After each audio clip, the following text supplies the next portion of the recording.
Thank you so much for joining me in the Louie File.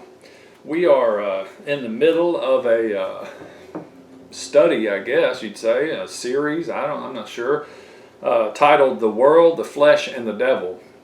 This is part 3 here. So just as a brief reminder, in the last part 2, if you haven't seen that, I would say you might need to go back and view that. But we came to the point where this world system that we've been talking about in these videos was, I guess you could say, was birthed. The conception or the seed was planted in Adam at the fall, but when Adam and Eve had Cain and Abel, Cain, as you may know the story, in chapter 4 of Genesis, kills his brother Abel, and then we see some amazing verses, and this is where we left off on the last video, so I kind of want to just start here. The world system, the Bible throughout has this, I don't know if it ever says world system, maybe, I don't know, but it talks about the devil being the god of this world, of this age, the prince of this world, the prince of the power of the air, and all these different terms used for Satan, who we've already discovered in a previous video that he is really the originator of this rebellious counterfeit operation, or kingdom, if you will.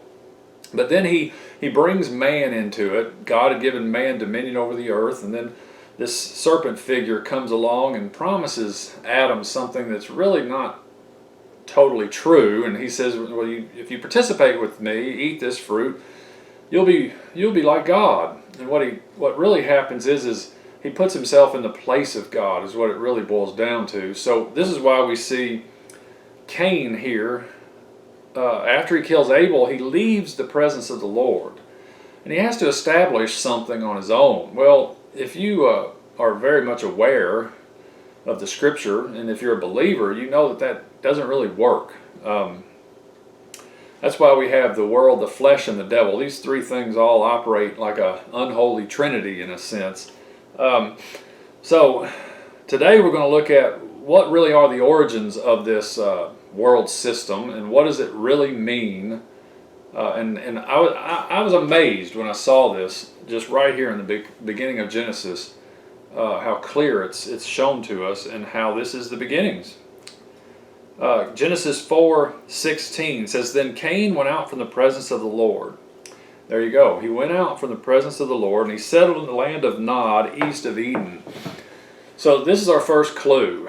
This world system is something that is not in the presence of the Lord. It's not ordained by God. It's not operated by Him or His Spirit. It's operated really based on a lie. It's man who has found himself separate from God now, trying to establish his own way of getting through. Nod is a place of wandering, I think, if I remember correctly, but it's east of Eden is the way they put it. Now, if you look on a map and you read what it tells us, the details about Eden in the second chapter of Genesis, it names rivers and property lines, essentially, and it really looks like the land of Canaan, or what became known as Israel, plus a little bit more north or south. But so where Cain went was, he went out from the presence of the Lord, so he's not in the garden area anymore. And for us, modern day Israel or Jerusalem, he's not in that area. He goes east of there. Well, east of there is what? The Bible calls it the land of Nod. Our maps, if you look on a modern day map, will immediately show you it's Iraq. Iraq and Iran, that whole area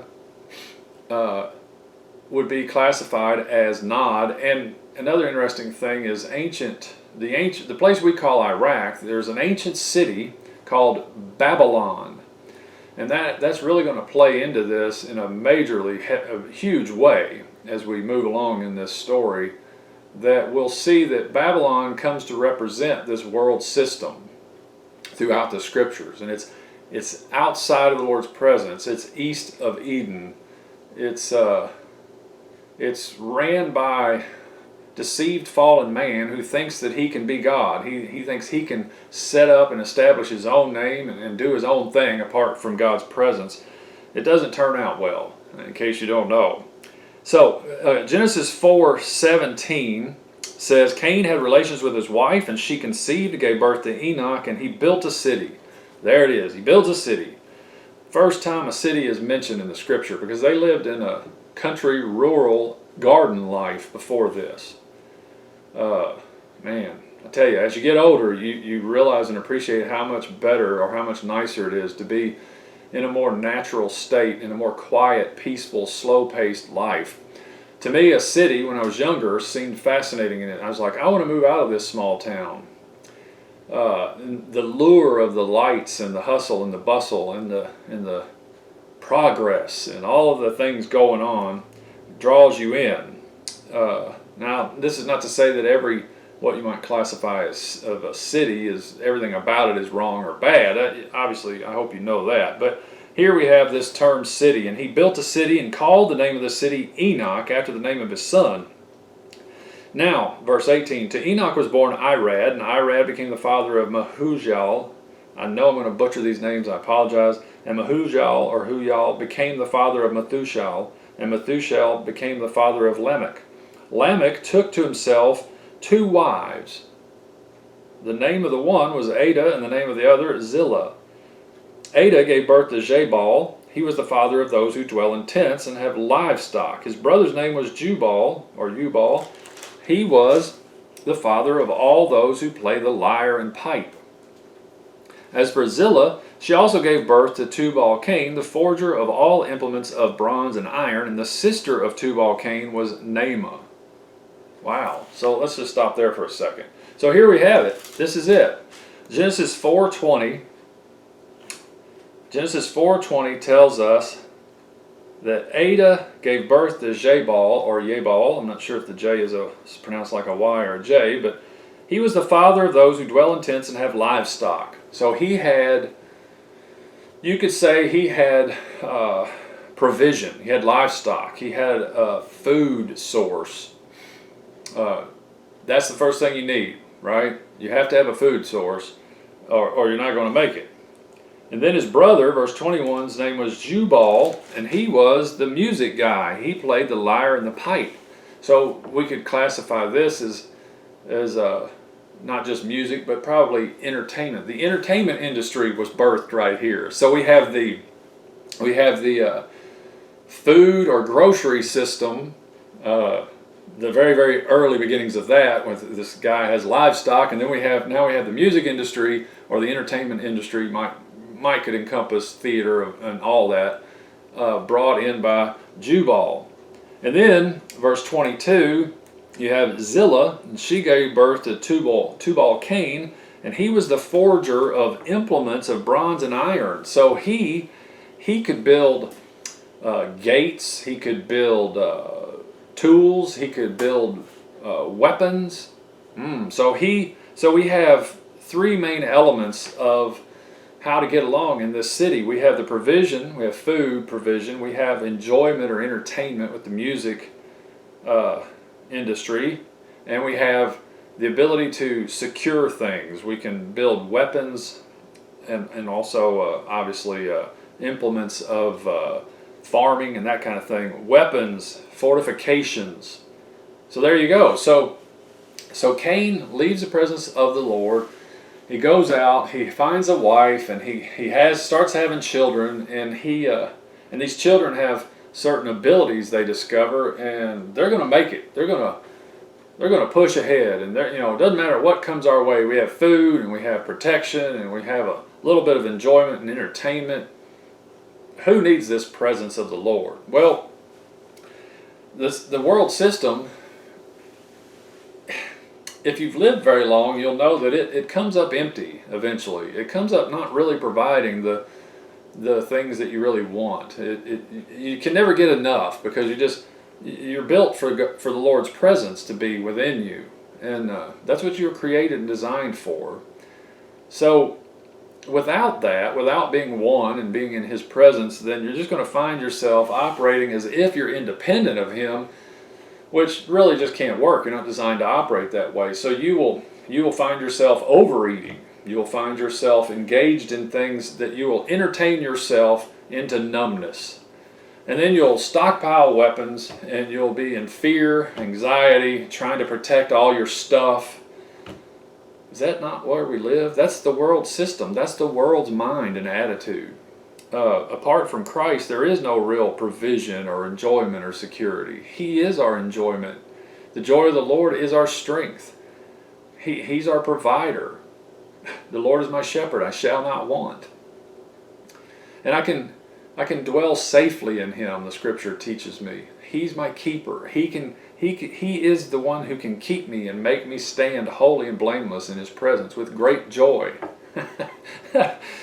So provision, enjoyment, and security apart from God, that's what we call fallen human civilization. That's what we would term it, the world system. So, let's see. In the garden, God had provided all these things. But when they fell, when they rebelled, they had to find their own way to provide them for themselves, which didn't turn out so great ultimately. Things get distorted and turn into something that, in 1 John 2:16, I'll show you a verse to kind of back up what I was just saying. 1 John 2:16, let's say 2:15 and 16. Oh my gosh, I'm going to correct myself again. Let's read 3. 1 John chapter 2, 15 through 17. This pretty much sums it up. Do not love the world nor the things in the world. If anyone loves the world, the love of the Father is not in him. So if you love all this earthly entertainment and provision, and you think you're doing okay, then the love of the Father is not in you. For all that is in the world, the lust of the flesh and the lust of the eyes and the boastful pride of life is not from the Father, but is from the world. The world is passing away. It's temporary. And also its lust, but the one who does the will of God lives forever.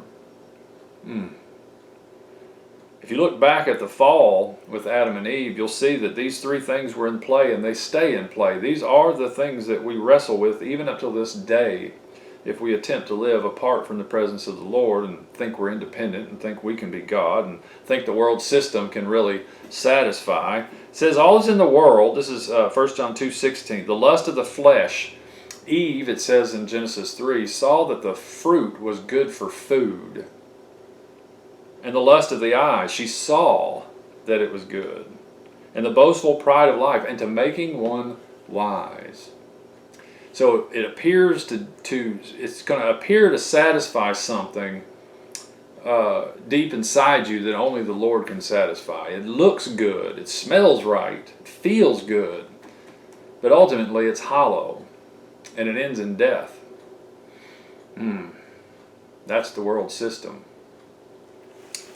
All right, so I think I'm going to probably end here for today, and we're going to let this stand as The World, the Flesh, and the Devil Part 3, but I just highly recommend that you stick around. We're going to dig back a little bit more into this provision, entertainment or music, and protection or security. We're going to look a little closer at that, and then we're going to see how quickly mankind falls into perversion in just those same exact verses in Genesis 4. I hope you'll join me when we hook up in the Louie file, the next episode. Thank you for watching. I'll see you on the next one.